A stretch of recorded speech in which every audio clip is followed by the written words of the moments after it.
Hey 4xe fans, I'm out in the garage and I've got a crate. And that crate is a 2-inch lift kit. It's my days of being stock in my Wrangler 4xe are coming to a close.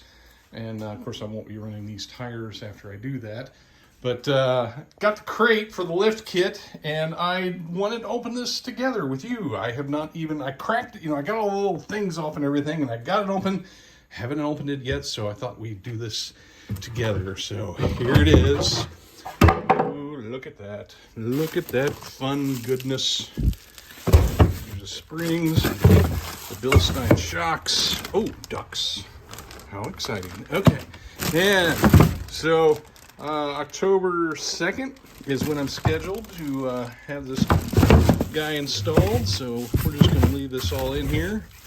And I just wanted to share that moment with you that it's coming soon and my days of running stock are coming to a close.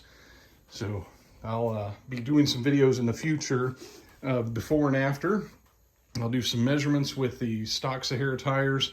I've got a set of wheels that I bought off a guy, took them straight off of Rubicon, and those are going to go on. They're just 33 inch, and that's what I'm going to do for now.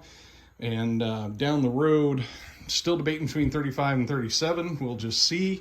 But, this is kind of exciting for me because this is kind of the next chapter in the 4xe. So thanks for watching, and be watching for future videos where I'll do some side-by-side comparisons, probably just measure the fender going down and then see what it is. When I put the KO2s on that I've got, my Rubicon takeoffs, it raises it not quite an inch. It's just under an inch.